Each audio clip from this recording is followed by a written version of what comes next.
Welcome to the Commonwealth Matters. I'm your host, Richard Nelson. What would you do if you were told by your boss to use gender-preferred pronouns in the workplace, forcing you to violate your conscience? And if you refuse to do so, you would lose your job. Or what if you're a pro-life nurse or other healthcare professional and told to give abortion-inducing drugs to a patient? Now, these aren't theoreticals. These are real issues facing everyday Kentuckians. Thank you for joining the Commonwealth Matters with us. We have Greg Chafuen of Alliance Defending Freedom. Greg, thanks for joining us on the program to talk about these important issues. Thank you for having me today. So, Alliance Defending Freedom is the world's largest legal organization committed to protecting religious freedom, free speech, marriage and family, parental rights, and the sanctity of life. A lot of foundational and important issues. A lot of our issues intersect, issues of concern that CPC has with Alliance Defending Freedom. Of course, you're a national group, primarily working in the legal realm, some influence in the legislative realm. We're a statewide group working here in Kentucky, primarily in the legislative realm. But again, our areas of concern intersect primarily on these important social issues, I guess you would say. I want us to start with religious freedom. We need to come up with a definition of this. But many people have this idea that religious freedom is simply the ability to go to church on Sunday mornings, to pray, to hear a sermon from your pastor, maybe Wednesday evening Bible study. But that's the idea that many Americans have of religious freedom. Is that accurate?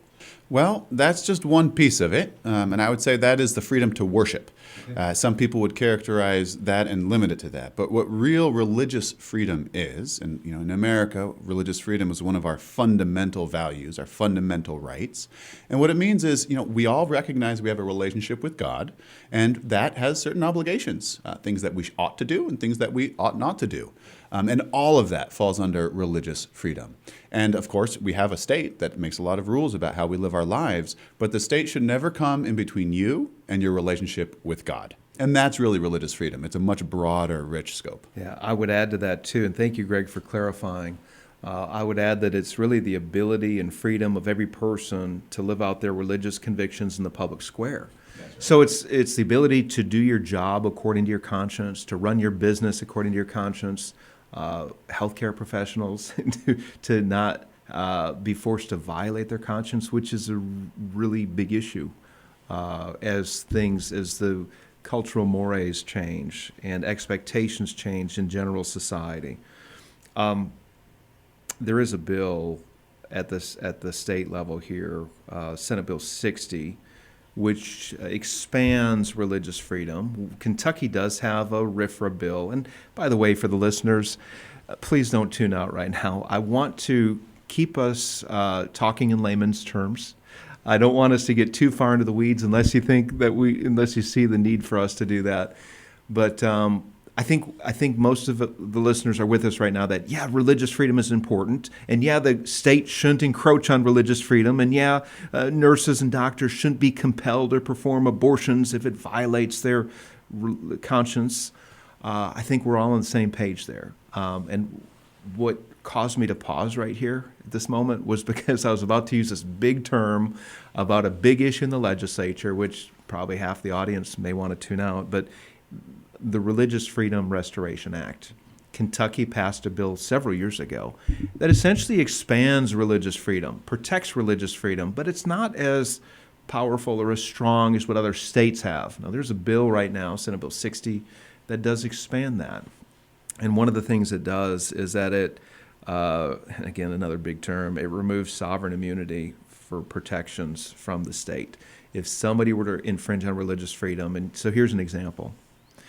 Governor Andy Beshear, during the COVID shutdown, said that churches must remain closed. He allowed some businesses to remain open, but he said churches are a non-essential business and they have to remain closed. Now, that was a violation of religious freedom. It was inconsistent with the state constitution and federal constitution, and it was arbitrary. Some businesses were allowed to stay open and churches were forced to close. Senate Bill 60 would have allowed for citizens to sue the governor That's the removal of sovereign immunity, if I understand it correctly. Can you speak on that for just a moment? Yeah, certainly. So, religious freedom, this really answers the question of what do you mean you have religious freedom?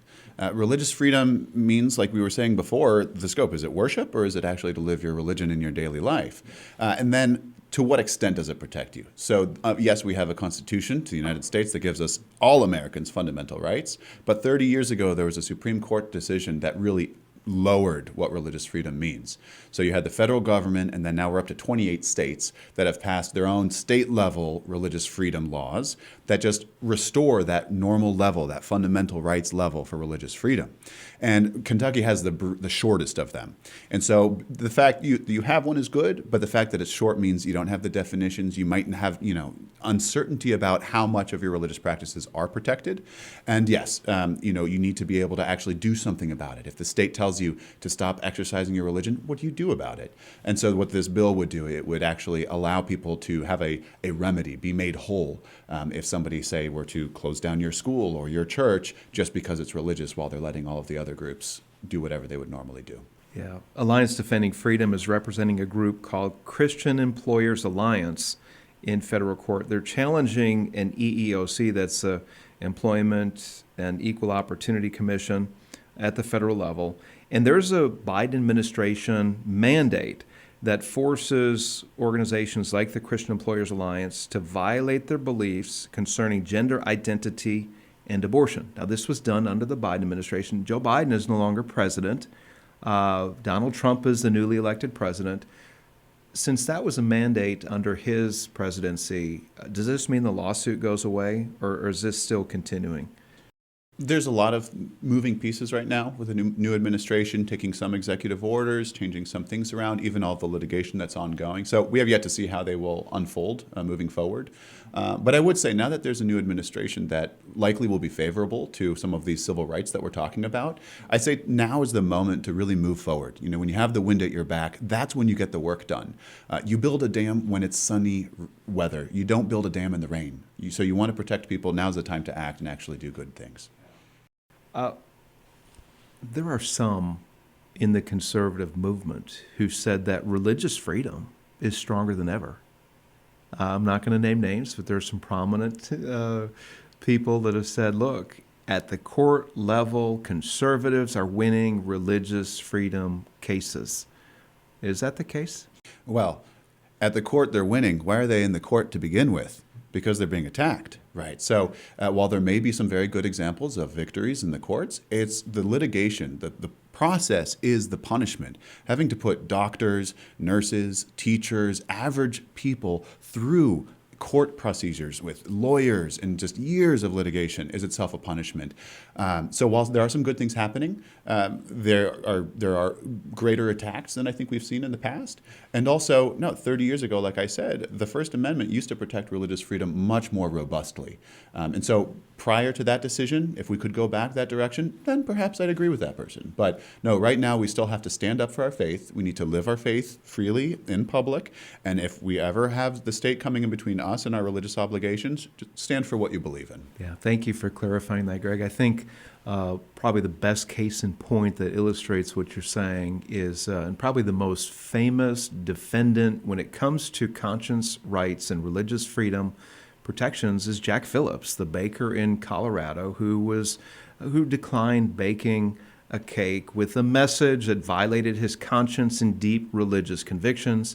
Now, Jack has won at the U.S. Supreme Court level at least once, maybe a couple times, but he continues to be persecuted year after year, it seems. Different people, different rationale. I mean, he was asked to make a gender reveal cake celebrating somebody, not a gender reveal, a cake celebrating somebody's gender identity. Violated his deepest convictions. And you see, again, where there's hostility that I don't think we would have seen 10, 15, 20 years ago, and people using the court system, using the laws, and using the court system to target somebody that has unpopular beliefs or conservative beliefs in particular. How often do you see cases like that? Jack Phillips is the highest profile national case. But are you seeing, is that isolated? Is that because You have a bad law in Colorado and a few zealots in Colorado that are targeting conservative Christian perspective. Are you seeing this across the country? So unfortunately, there are other cases of this. Now, remember, Jack Phillips serves everybody. Anybody could come to a store, buy anything that they want. The problem is when they ask him to put his own creative talent to work to express a message. And similar situation happened. There was a Supreme Court case, 303 Creative, of a website designer who celebrates wedding ceremonies by creating websites. Similar thing. She was targeted. There was a law that was going to stop her from being able to do this, and she just stood up for her rights. And yes, there are other examples of people going after organizations because of their, as you said, just politically unpopular views at that moment that might be religiously motivated. So whether it's a religious minority, the Jewish, Muslim folks, or whether you're a majority person like a Christian that holds a view that might be unpopular in some state, those all count as your civil right to religious freedom.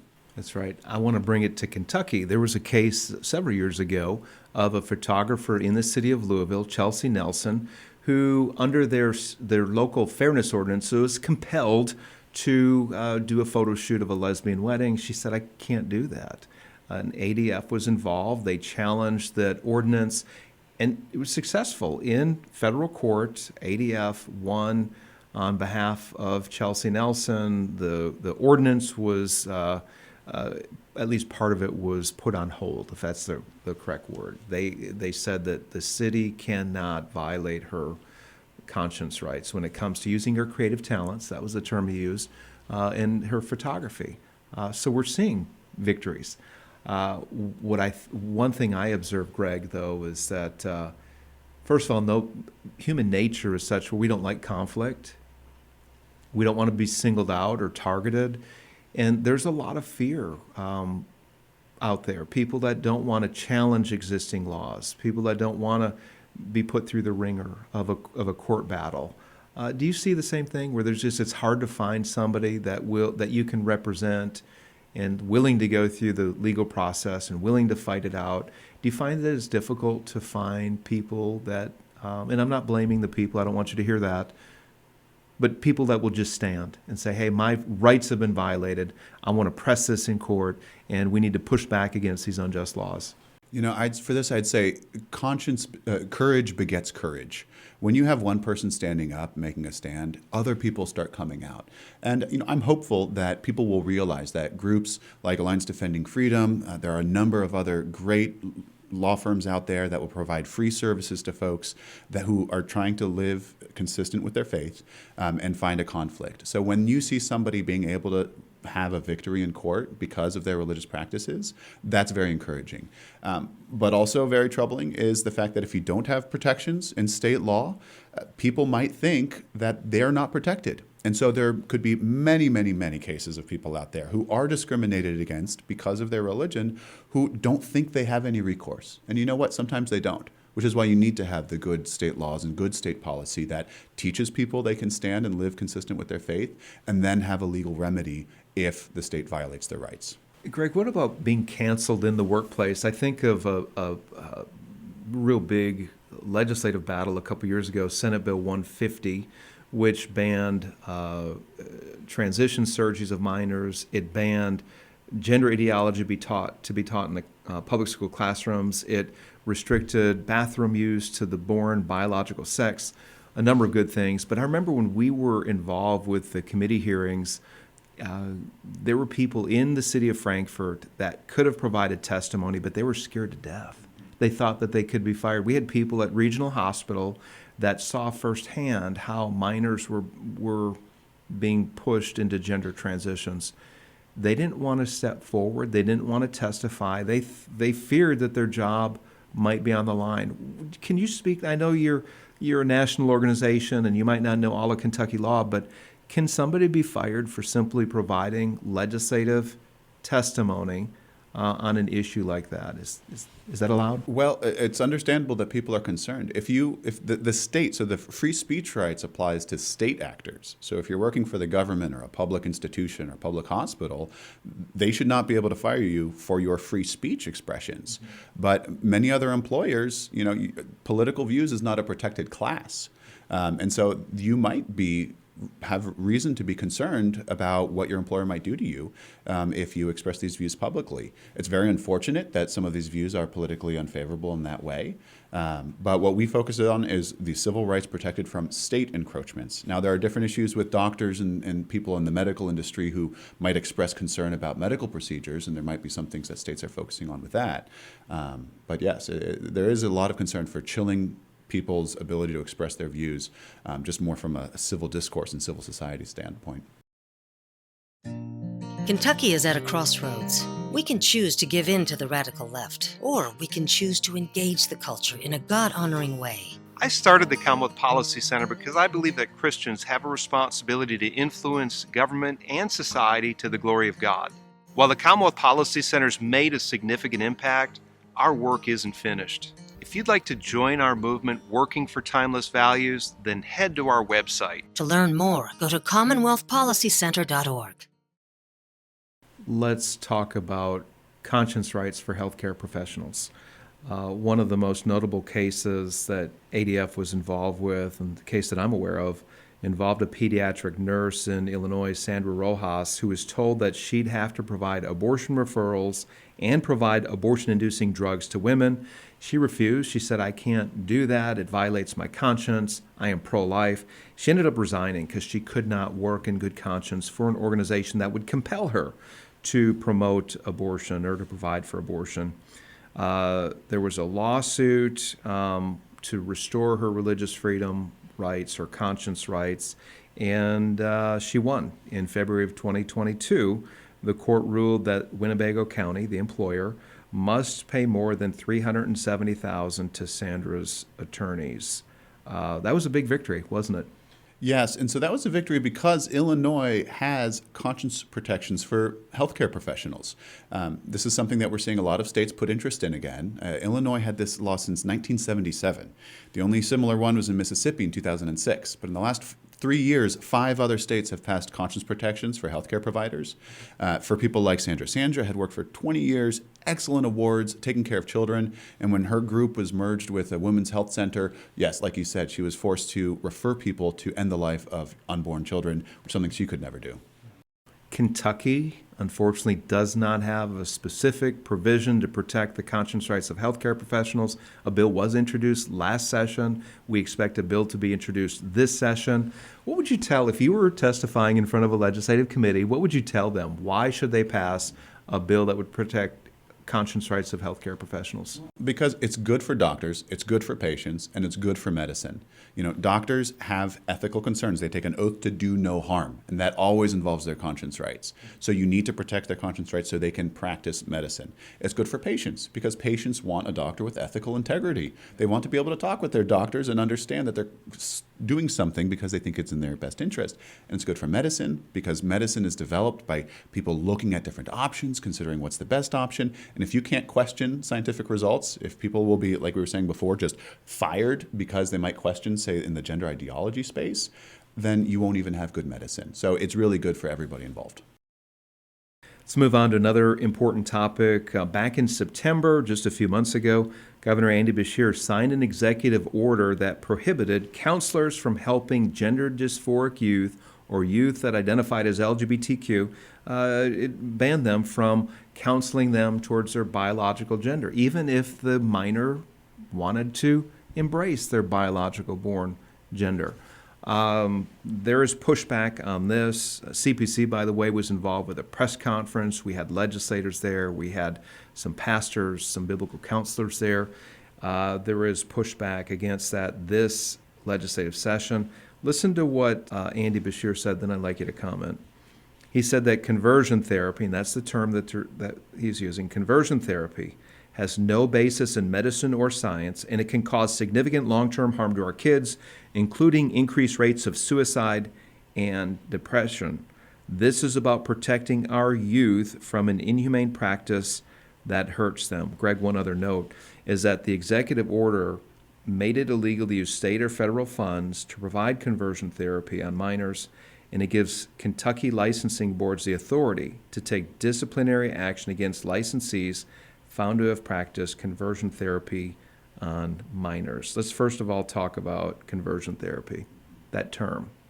Yeah, so unfortunately, in that first statement you said, it's exactly the opposite of what he said. Too often, people on the other side just say things the opposite of what they think they're saying. Bad ideas have ideas have consequences, but bad ideas have victims. And this is especially true in this case. Children that are struggling with gender dysphoria, if they're allowed to grow up through adolescence naturally, the vast majority of them desist. Means they come to terms with their body. And laws like this, rules like this, that an executive might just put out there and say, no, there's a one-way street. You can only have children go towards gender transition if they're having gender dysphoria, just takes away opportunities from parents and children, sets them on a lifelong trajectory for harm. And that's what's causing all of these issues. So it takes away the ability of counselors to have open and frank conversations with kids that just, like you're saying, want to be comfortable in their bodies. There's so much more that can be said about this, but I'll let you take it from here. Yeah. So I think important context here is that conversion therapy had the connotation of something that was abusive, harmful, a counseling technique that involved shame, electrotherapy, things like that.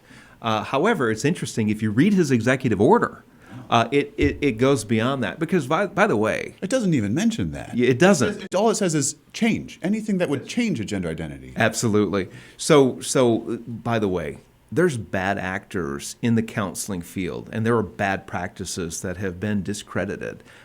Counselors today aren't practicing that, but they've pivoted over to this idea that anything that would lead to change, discussing the issue, helping the patient to align with their, again, born gender biology. So it's just the offer to help change is what we're talking about. The term, by the way, that's being used is sexual orientation change efforts, SOCE, which the governor said in his executive order that it is okay to counsel and to affirm a child's gender identity, but you cannot counsel or help them to embrace their God-given biological gender. So let's just focus on that. Is that legal to have a governmental order that allows speech in one direction but would prohibit speech in another direction? Well, so and when you talk about things states can't do, they can't prefer one viewpoint and prohibit another viewpoint.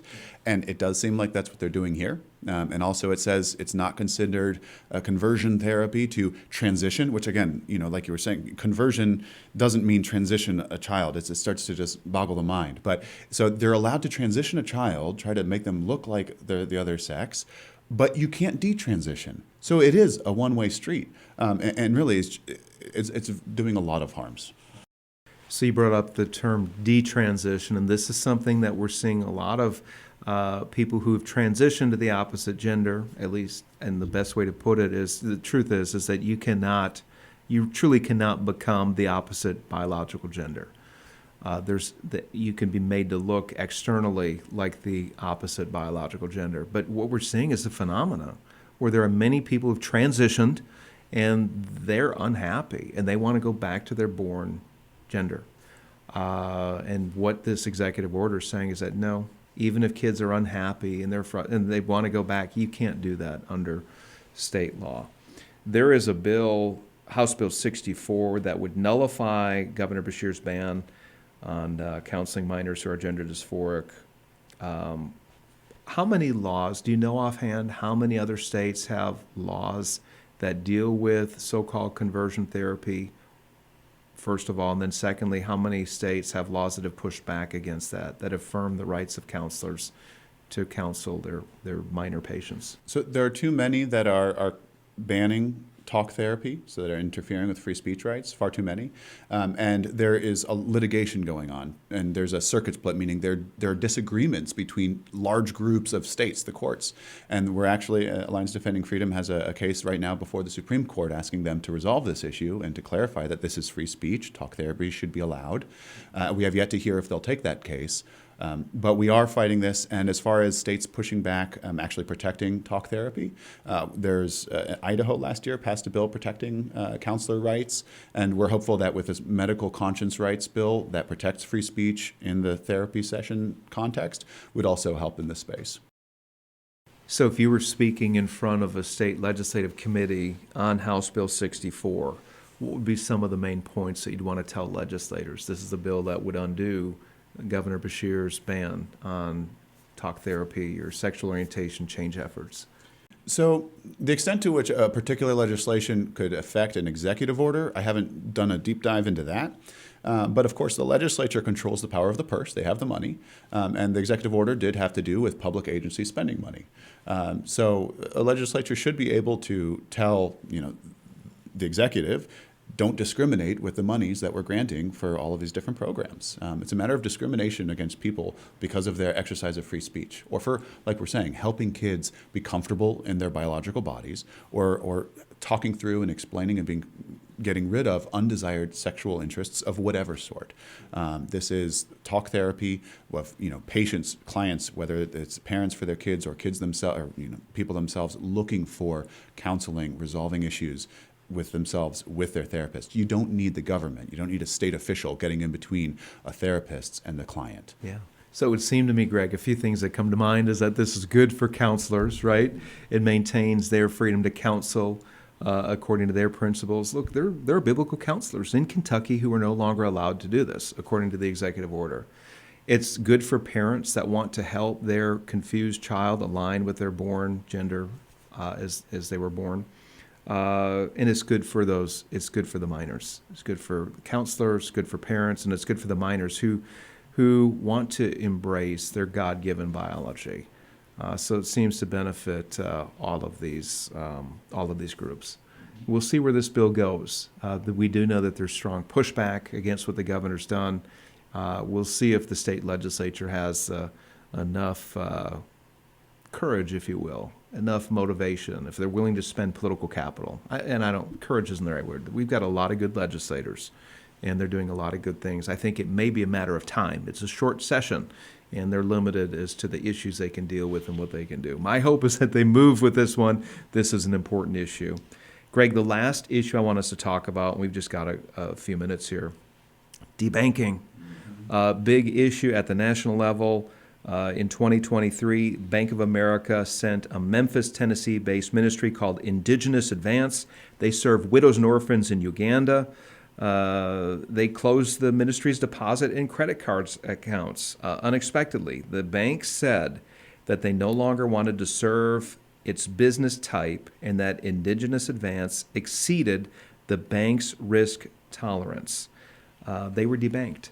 How widespread is this problem of debanking? It's actually large. Just looking back over the past couple of years, there are many instances of individuals and organizations being debanked.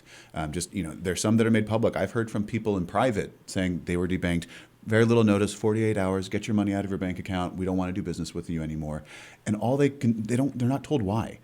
So legislative solutions to this are just having transparency. If you're debanked, the bank should be able to tell people why they're debanked. And stopping discrimination. If they're doing it because of your religious beliefs, whether you're Christian or Muslim or Jewish, they shouldn't be doing that because of your religion or your free speech, your political views. So here's the pushback. Shouldn't a private entity have the right to choose its customers? So in this space, this is about access to the free market. There is no free market if you don't have access to your own money.